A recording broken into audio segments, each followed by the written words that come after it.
What is going on, everybody? Welcome back to the channel. After Sound here, bringing you Splinterlands content every single day. We also stream right here in this channel every Tuesday, Thursday, and Sunday morning, so come by and say hello. All right, guys, let's talk about SPS, because I know it's everybody's favorite topic. But here we are sitting at just above 1.4 cents, and we are very quickly closing in on our all-time low, which is actually about 1.2 something cents. Let's go over here. And I can share that with you. At least over the, all-time low is 1.26 cents. So we're not very far off of that. Obviously, from a percentage standpoint, it would still need to drop significantly, but we have not seen anything that would be a catalyst. And this is actually what I want to talk about, right? Because you can see, obviously, with Bitcoin, it's at 63, 64K is where it was ranging today. That is still up 400%, 4x from the cycle low, right? So Bitcoin is very much in a bull run. You're seeing a lot of other tokens being the same, but as we've talked about before, SPS is kind of on its own track. We are decoupled in a good way and in a bad way, right? To the upside and to the downside. So what's interesting here in looking at the chart for SPS on the 1 year is we had obviously this major rise from this, all-time low all the way up to, it's about a 3x. So it's not insignificant, right? We went to like 3.7 cents or so. And so with that, we had millions of dollars of demand coming into the ecosystem. And what I mean by that is if you go and check out things from a DEC perspective, right? So people needed to burn significant amounts of SPS for DEC, right? We were below 5 million SPS. So we've burned over 50 million SPS over these past couple of months. But check it out. And the reason that's important for anybody who might be new is that you burn SPS for DEC whenever, we're back up at PEG. Clearly, we're not at PEG right now, but that's besides the point. Looking at this, though, right, land during that time frame ate up 1.5 billion DEC, probably even more for the stuff that you had to burn, whether it was like buildings or cores or whatever, power cores, all that stuff. That's $1.5 million.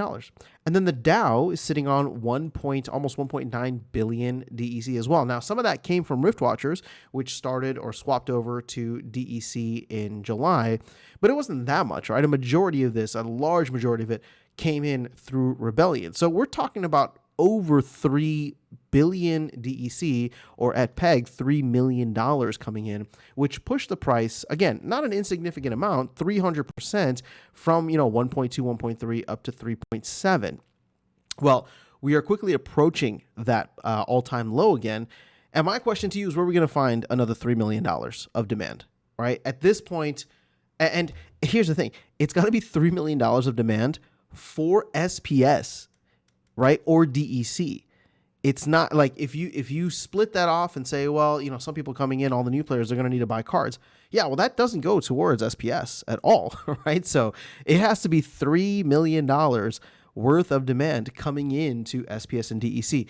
And I know some folks are saying, oh, well, back then we had to clear up a bunch of extra and blah, blah, blah. I get it. That's fine. Well, guess what? We're 16% off of PEG, right? We're sitting at 8,400 Splintoshis right now. So there's definitely extra to go around right now also. So, $3 million of demand. I don't know where that's coming in. Now, I'm not trying to be bearish just to be bearish. I'm just calling out what I'm seeing here in terms of SPS demand and trying once again to look ahead and see or, find any opportunities for catalysts. Now, I've said this before.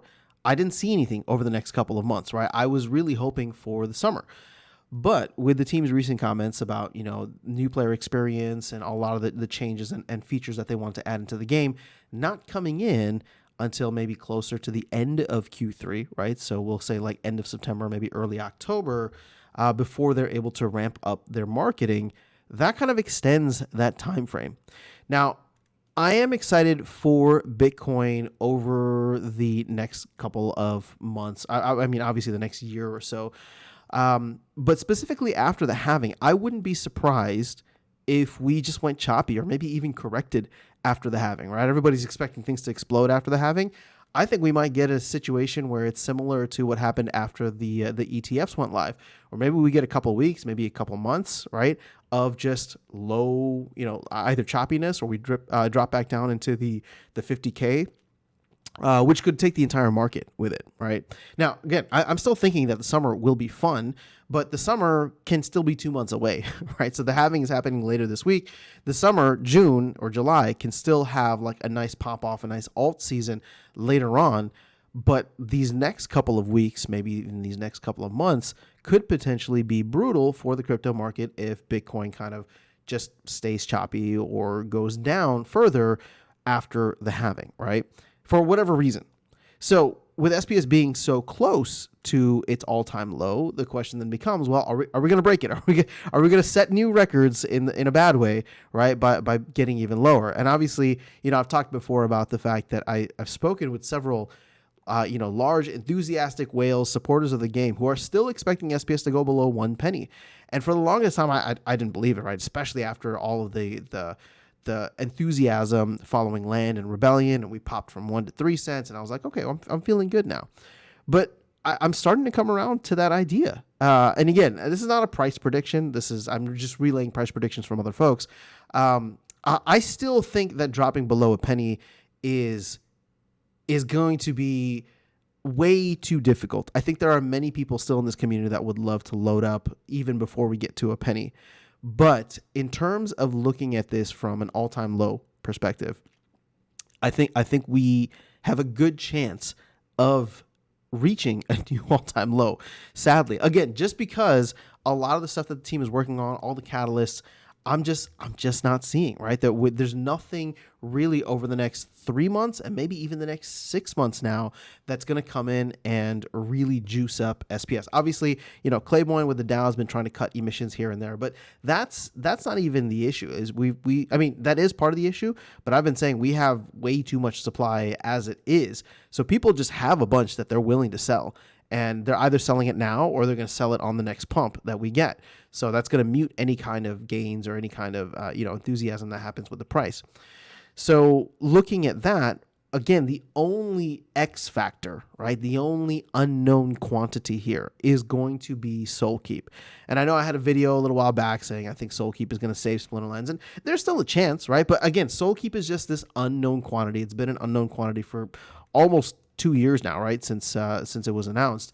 And so obviously we know that Double Coconut is coming in and wanting to deliver value to the ecosystem. But keep in mind, and again, this is nothing against Double Coconut. I'm not saying this as like I have anything against them, but they're their own business and they need to create a sustainable game. They will not be thinking about how do we get SPS to go to the moon, right? That is not priority number one for them. They're thinking, how do we make a fun game? How do we make it sustainable for their business, their company, to pay their employees to keep on adding cool features? Now, all of that could have a trickle-down effect where it's just like if they put this stuff in and it's, people just want to play it and therefore there's a lot of DEC demand, that would be awesome. But once again, even the team, when they take DEC for Rebellion, for example, they're still taking, half of it into their coffers, which they don't need to sell back onto the marketplace. Soulkeep does, right? So if Soulkeep accepts DEC, I don't think they're going to burn it again out of the goodness of their hearts.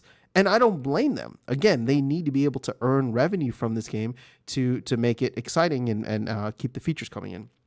But again, this is not a Soulkeep video.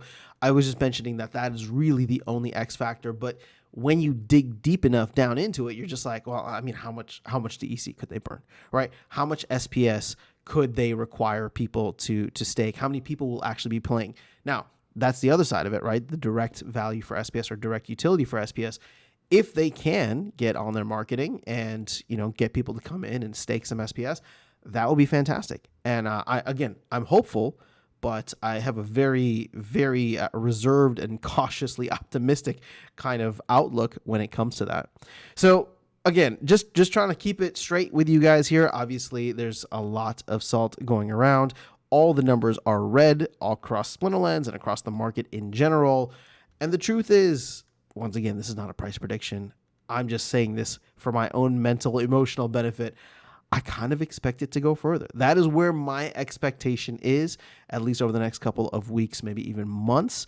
Again, hopefully I'm wrong about Bitcoin and, the market can pump and maybe people take some of those profits into SPS. But at this point in time, obviously there's way more people selling SPS than there are buying.